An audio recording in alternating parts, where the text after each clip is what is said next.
A gente está em Varginha, Minas Gerais, em plena ditadura militar. E é nesse cenário que uma história de corrupção na justiça se desenrolou, quase como um suspense. Mas olha, isso aqui não é só a história de dois homens. É um retrato de como as instituições podem ser tomadas por dentro e de como o poder, quando não tem ninguém vigiando, vira um verdadeiro feudo particular. E no centro de tudo isso, nós temos duas figuras. Só pelos apelidos a gente já consegue ter uma ideia do que vem por aí. De um lado, o juiz, conhecido como o câncer da toga. Do outro, o político, o arquiteto da fraude. Uma dupla que, como vamos ver, redefiniu o jogo de poder em Varginha. Essa nossa análise se passa ao longo de mais de 10 anos. Tudo começa com uma chegada que parecia inofensiva lá em 1962. Depois escala para a criação de uma fundação em 64, que se torna uma verdadeira máquina de corrupção em 1970 e que só vai ser investigada a fundo em 1973. E tem uma frase tirada direto dos relatórios da época que resume perfeitamente o espírito dessa aliança. Ela já prepara o terreno para tudo o que viria depois. Um mundo onde a moralidade foi sem cerimônia nenhuma trocada pela rentabilidade. Bom, a história começa de fato em 1962, com a chegada do juiz Francisco Vani Benfica. Ele desembarca em Varginha com poucos recursos, viu? Trazido por ninguém menos que o poderoso chefe político local e advogado, Morvan Acaiaba de Rezende. E essa aliança se formou muito rápido. Mas ela não foi baseada na justiça, e sim no benefício mútuo, numa afinidade política que os documentos depois descreveriam como moralmente falida. O juiz Benfica, que chegou sem nada, encontrou em Rezende o parceiro perfeito para seus planos.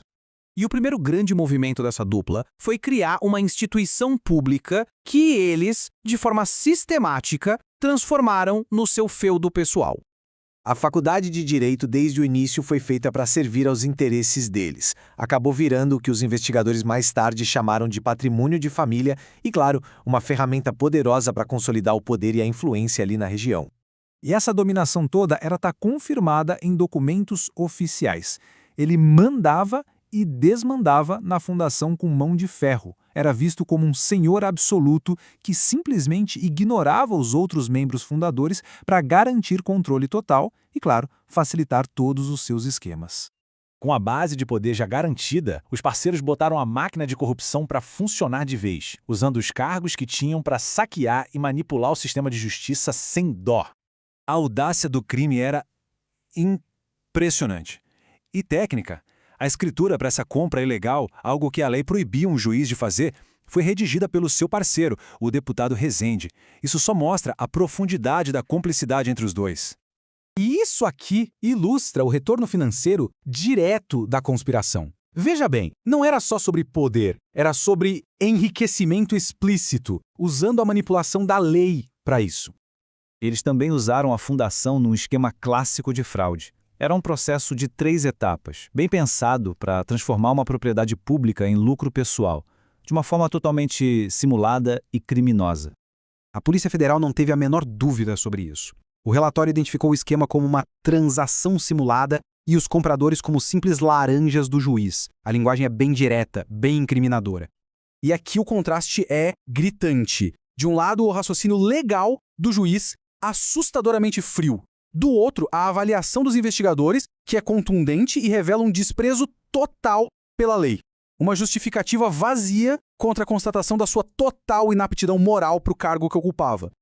Então, o ponto crucial aqui é que a parceria deles criou um sistema onde o resultado já era garantido. A justiça, basicamente, estava à venda. Processos criminais podiam ser engavetados por tempo indeterminado, criando uma verdadeira zona de impunidade. Mas, uma corrupção tão descarada assim, uma hora chama atenção. E, ironicamente, foi uma tentativa de silenciar as críticas que levou à queda da dupla. A grande pergunta é, como um sistema que parecia tão protegido é finalmente exposto? A resposta, pasmem, está na imprensa e num erro de cálculo gravíssimo do próprio juiz. Numa ironia assim daquelas de filme, a tentativa do Benfica de usar o aparato de segurança do Estado contra um jornalista deu muito errado. O tiro saiu pela culatra. A investigação que ele mesmo provocou acabou validando cada uma das acusações que o jornalista fez contra ele. Essa investigação abriu as comportas e acabou cimentando o legado do juiz e do deputado no que a gente pode chamar de uma verdadeira carta de infâmia. O dossiê final foi simplesmente devastador. Descrevia um sistema completo de corrupção que distorceu a justiça em todos os níveis possíveis, desde o uso indevido de uma fundação educacional até a manipulação direta de sentenças judiciais.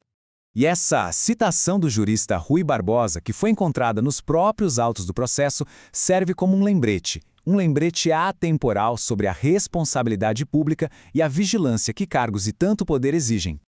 O que essa história de Varginha nos mostra, no fim das contas, não são só as ações de dois indivíduos corruptos. Mostra como as instituições que deveriam proteger os cidadãos podem ser viradas contra eles, principalmente quando o olhar público é enfraquecido. A escala do abuso de poder e do enriquecimento ilícito foi gigantesca. E, no entanto, por anos e anos, a prestação de contas foi quase zero, praticamente inexistente. E este caso nos deixa com uma questão fundamental, sobre as salvaguardas da nossa democracia, da nossa justiça.